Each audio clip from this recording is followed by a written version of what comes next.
मैं हरिवंश नाथ मिश्रा, ईशान मिश्र महाभारत के इस 35वें एपिसोड को वहीं से प्रारंभ करता हूँ जहाँ पर पिछले एपिसोड में भूरिश्रवा का वध हो गया था। भगवान ने शंख बजा करके अपने रथ को बुलाया, सात्यकी उस पर आरूढ़ हुए और वध होने के बाद भूरिश्रवा को भगवान ने जो मोक्ष प्रदान किया था, इसके कारण भूरिश्रवा को दिव्यलोक में प्रवेश करने का अधिकार मिला। आज भगवान वही विष्णु श्री कृष्ण और अर्जुन के रूप में रथ पर सामने खड़े हैं। भगवान विष्णु को यज्ञ पुरुष कहा जाता है। वह यज्ञों का फल देते हैं, साक्षी रूप से सबके हृदय में विराजमान है। इस तरह से भूरिश्रवा का की जो तपस्या थी, जो उनके यज्ञ थे, उसके फल को उन्होंने दिया और अपनी निंदा करने वाले भूरिश्रवा को भी किस तरह से मोक्ष प्रदान किया, वह छंद में आपको पहले सुना रहा हूँ। भूरिश्रवा देह तज करके होकर यज्ञ शस्त्र तप पावन, पृथ्वी नभ उल्लंघन करके ऊर्ध्वलोक गत निज मन भावन, ऊर्ध्वलोक गत निज मन भावन। ध्रुवलोकों की तरफ भूरिश्रवा चले गए। इस पृथ्वी का और आकाश का उन्होंने उल्लंघन कर दिया भगवान के आशीर्वाद से। और भगवान श्री कृष्ण और अर्जुन अपने लक्ष्य की ओर फिर आगे बढ़ते हैं। अर्जुन ने फिर भगवान से जयद्रथ के मामले में जो कहा, उसको मैं अब आगे सुना रहा हूं। भूरिश्रवा के वध का प्रकरण समाप्त होता है और अब जयद्रथ के वध का लक्ष्य बना करके अर्जुन ने भगवान श्री कृष्ण ने जो कहा, उसको मैं सुना रहा हूं। तस्त हो रहे रवि को देखत कहे धनंजय ने केशव से, जहाँ जयद्रथ अश्व हांकिए प्रण पूरा हो पाए जिससे, पवन वेग से कृष्ण हांकते श्वेत यश्व को, जहाँ जयद्रथ दुर्योधन ने कहा कर्ण से बल दिखलाओ, आज महारथ बल दिखलाओ, आज महारथ। चांदी के समान श्वेत घोड़ों को जब भगवान श्री कृष्ण तेजी से जयद्रथ की ओर बढ़ाते हैं, दुर्योधन कर्ण को देख करके चिंतित होता है और कर्ण को कहता है, हे महारथी कर्ण, आज आप अपने बल को, महान पराक्रम को दिखाइए, जिससे कि अर्जुन जयद्रथ को मार न सकें। और उसने जो कुछ प्रलोभन दिया, अपने मित्रों को वह प्रलोभन देता रहता था दुर्योधन, कि मैं तुम्हें यह राज्य दूंगा, यह सुख भोग कराऊंगा, उन सब बातों को वह फिर दोहराता है।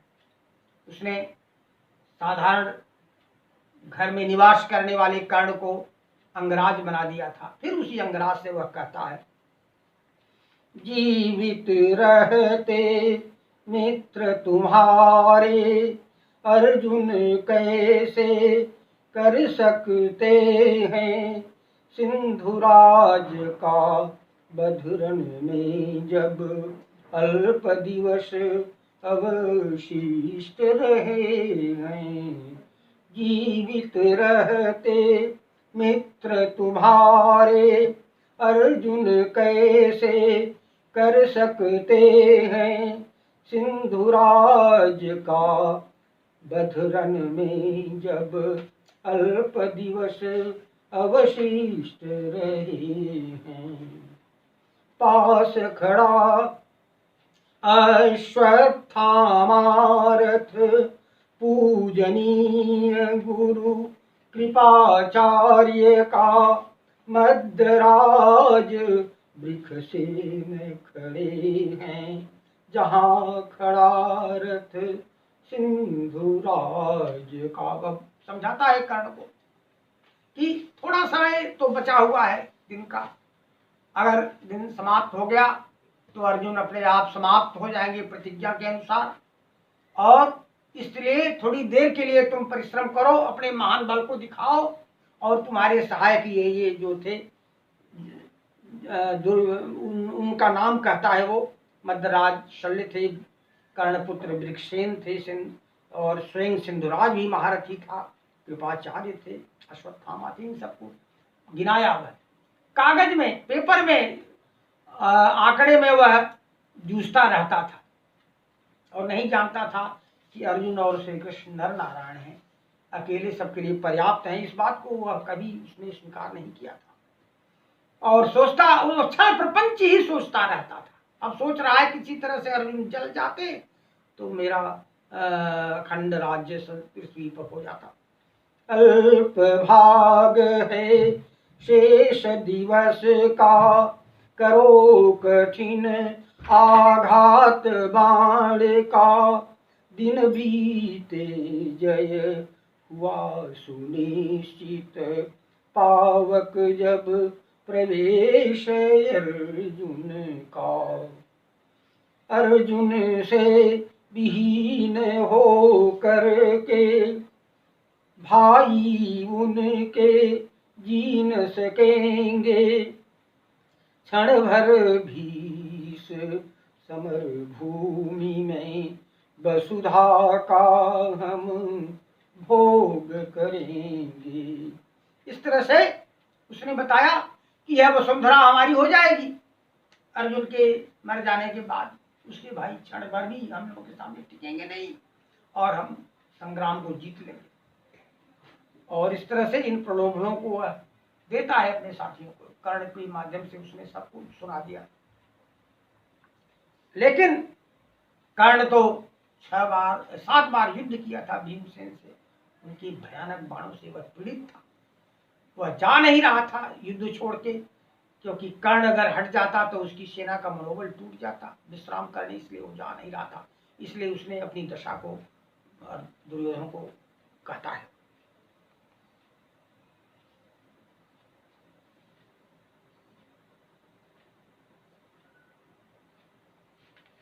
कहे कर्ण ने मैं ईश, कहे कर्ण ने मैं छत वीक्षत, भीमसेन के बाण सहन कर, आवश्यक रहना मेरा है, इसीलिए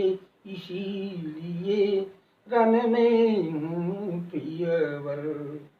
इसी बीच अर्जुन जा पहुँचे सिंधुराज के सम्मुख सत्वर, कृपाचार्य अश्वत्थामायरु शल्य रोकते उनको आकर। अर्जुन जब बढ़ते हैं सिंधुराज जयद्रथ की तरफ तो कृपाचार्य और अश्वत्थामा शल्य इत्यादि उनको रोकते हैं, और दुर्योधन इस दृश्य को देखता है का वह स्वयं कर्ण की तरफ, कर्ण को लेकर के, वृक्षसेन तो वहां था ही, कर्ण को लेकर के वह स्वयं जाता है। इस तरह से 6 महारथियों ने घेर लिया। दुर्योधन वृक्षसेन कर्ण भी सर बरसाते सम्मुख आए, भीमसेन सात्यकी से रक्षित, अर्जुन घातक बाण चलाए। अर्जुन के रक्षक के रूप में सात्यकी और भीमसेन पीछे से थे, इसलिए एक और सुविधा हो गई। और उन्होंने मनमानी ढंग से अपने घातक बाणों का प्रहार आरंभ किया, जिससे जयद्रथ को छोड़ के लोग भाग जाए। कई बार मुठभेड़ होती है, 2-3 मुठभेड़ों की चर्चा मैं करूंगा। वेदव्यास महामुनि ने जो कुछ वर्णन किया है उसका कुछ अंश मैं आपको सुनाऊंगा। रथ को सटा जयद्रथ आगे, कौरव वीर बाण बरसाए, अर्जुन भीम सात्य की ऊपर, सिंधुराज जिससे बच जाए। रथ को सामने सटा देता है, जिससे कि इनके रथों के कारण सिंधुराज पीछे छिप जाए, ढक जाए और ये युद्ध करते रहे और समय व्यतीत हो जाए। लेकिन उन्होंने यह नहीं समझा कि अर्जुन हर चैलेंज को स्वीकार करते थे। आपको याद होगा आरंभ में जब हमने इस शकटव्यूह के युद्ध का वर्णन आरंभ किया था, तो उस समय दुर्मर्शन ने ऐसा किया था, हाथियों की सेना को सामने अर्जुन के सामने लाके खड़ा कर दिया, शकटव्यूह के भी बाहर, द्रोणाचार्य के भी सामने, और कहा कि मैं हाथियों की सेना से उसको रोक दूंगा। लेकिन अच्छा, अर्जुन ने भी वही किया। अर्जुन ने उस चैलेंज को लिया। अर्जुन ने भगवान से कहा था कि गज सेना जहां पर है, हे प्रभु हमारे रथ को वहीं ले चलिए, मैं गज सेना का भेदन करूंगा। फिर उनके नाराजों से हाथी भाग गए और वह शकटव्यूह में द्रोणाचार्य के पास पहुंच जाते हैं। वही आज भी हुआ। उन्होंने एक एक करके एक एक महारथी को घायल करना आरंभ किया। एक निश्चित पद्धति से वह युद्ध करते थे और कौरव डिफेंसिव होने के कारण, रक्षात्मक विचारधारा में होने के कारण जैसे तैसे रोकने का प्रयत्न कर रहे थे। अर्जुन और भगवान श्री कृष्ण की यह जो पद्धति थी वह कौरवों को हताश कर दे रही थी। अर्जुन दशयरु भीम सात्य की, 3-3 सर बिख को मारे, क्रुद्ध कर्ण तीनों को 64 बाण भयानक डारे। कर्ण ने देखा कि उसके पुत्र को सभी मार रहे हैं एक साथ, तो उसने अत्यंत तीव्रता से 64 बाण तीनों को ही मारा, सात्विकी को, भीमसेन को और अर्जुन को भी। और इस क्रुद्ध होकर के अर्जुन कर्ण के ऊपर आक्रमण करते हैं। कर्ण तो स्वयं घायल था, उसकी क्या दशा थी उसको आप सुने। अब वो कर्ण भी परेशान हो गया। रुधिर बहाते हुए कर्ण पर, अर्जुन ने बहु बाण चलाए, उसके रथ के अश्वसारथी को भी सर से मार गिराए। विकल कर्ण को अश्वत्थामा अपने रथ पर आ बैठाए, शल्य 30 बिखसेन 7 शर, कृपा बाण 12 बरसाए। इन महारथियों ने अर्जुन पर प्रहार किया कि जिससे कर्ण बच जाए। अब बिखसेन के बदले कर्ण पर संकट आ गया, उसके घोड़े भी मारे गए थे अर्जुन के द्वारा। लेकिन इन बाणों को बात कुछ नहीं की, वह तो नर नारायण थे, उनके ऊपर इस प्रहार का बहुत ज्यादा असर नहीं पड़ा, वह झेल गए और उन्होंने अपने तीव्र वेग से बाणों को चलाया। वीर धनंजय क्रोधित, वीर धनंजय पर क्रोधित हो, जिससे अंगराज बच जाए, 4 बाण अर्जुन के रथ पर, सिंधुराज ने घोर चलाए। सिंधुराज ने भी पीछे से 4 घातक बाण मारा अर्जुन पर। गिनते नहीं आघात शत्रु के, विजय हेतु अर्जुन ने कुछ भी लगातार इन सब वीरों पर अनगिन किए प्रहार तदपि भी। इस तरह से उन्होंने उसको कुछ नहीं गिना और लगातार उन्होंने प्रहार किया। प्रादुर्भूत गगन में करके वारुणास्त्र अर्जुन संगर में बरसाई बहुबाण शत्रु पर त्रस्त किए कौरव कोरन में। उन्होंने वारुणास्त्र का उदय किया, वारुणास्त्र का प्रयोग किया। उन्होंने पहले उन्होंने अपने तेज बाणों से उसको उन सबको पीड़ित किया, फिर और उनको कुचल देने के लिए वारुणास्त्र चलाया और उस वारुणास्त्र का भी बहुत भयंकर प्रभाव पड़ा उन पर। सिंधुराज रक्षक का रक्षण करते हुए वीर बहुआए बरसाई बहुबाण पार्थ पर फिर भी उनको रोक न पाए। हंसते हुए पार्थ ने उन पर खींच कान तक धनुष भयंकर बरसाई बहुबाण सभी कर जैसी मेघ वारी प्रलयंकर।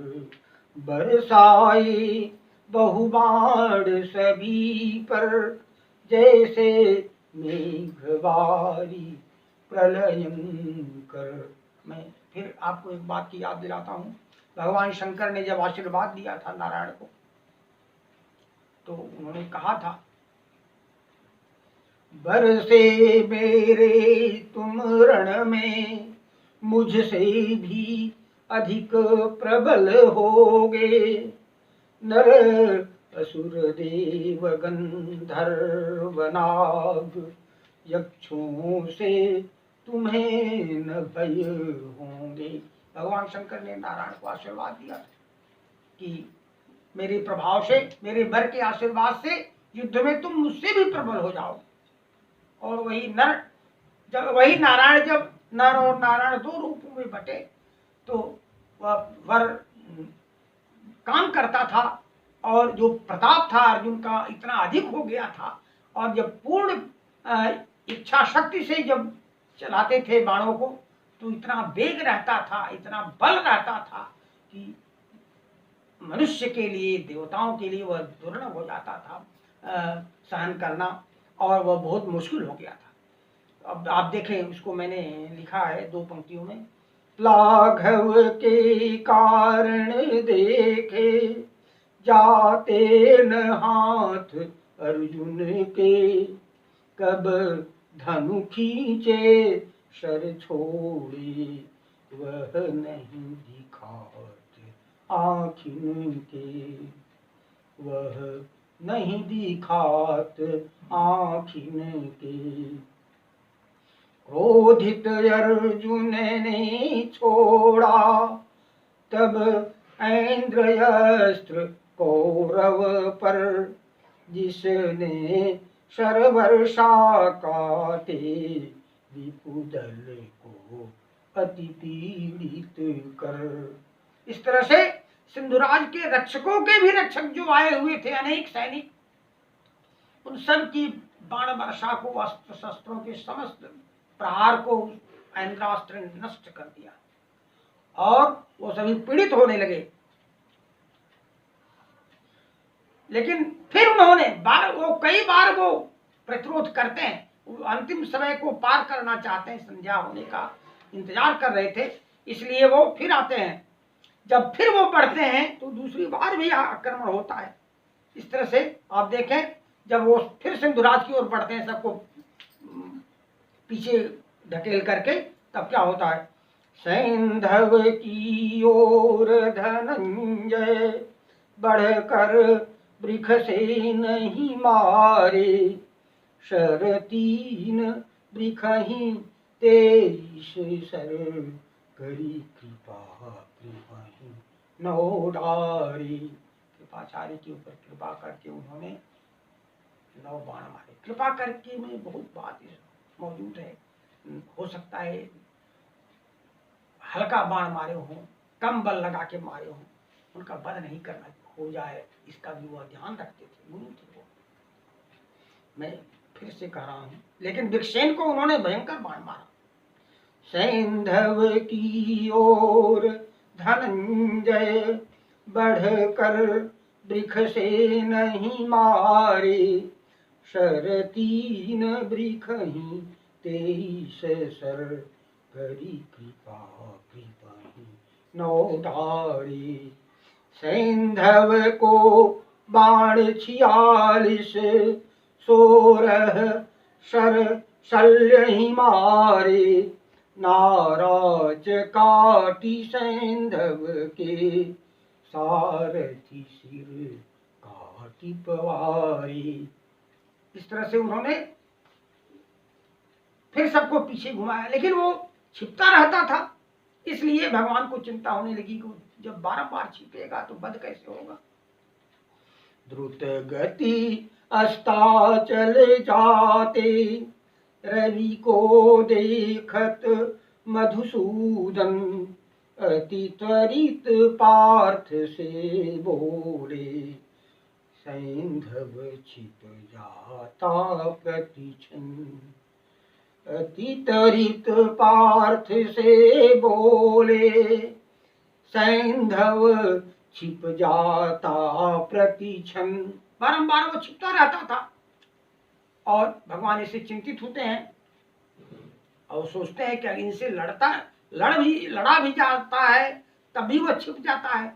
और समय भगवान सूर्य अस्ताचल की ओर जा रहे हैं और इसलिए उन्होंने एक दूसरी पद्धति के बारे में सोचा, वह मैं आपको सुनाता हूं। लड़कर 6 वीरों से भी नहीं वध होगा सैंधव का, इसलिए पार्थ मैं करता अब हूँ विधान माया का। लड़कर 6 वीरों से भी नहीं वध होगा सैंधव का, इसलिए पार्थ मैं करता अब हूँ विधान माया का, अब हूँ विधान माया का। माया का विधान करने की सोच रहे हैं भगवान, और वह मायापति थे। उन्होंने जिस माया की सृष्टि किया और किस तरह से जयद्रथ का वध हुआ, अर्जुन ने जो पराक्रम दिखाया और जो पुरानी छिपी हुई बातों को अर्जुन को याद दिला करके जिन सावधानियों को कहा, अर्जुन की रक्षा हुई, जयद्रथ का वध हुआ। अगले एपिसोड में मैं आपको उसको सुनाऊंगा। और बहुत से काव्यों में जो कल्पनागत चीजें हैं उनको भूल करके मूल तत्व आप अगले एपिसोड में सुनेंगे। और इसी के साथ मैं अपनी वाणी को विराम देता हूं।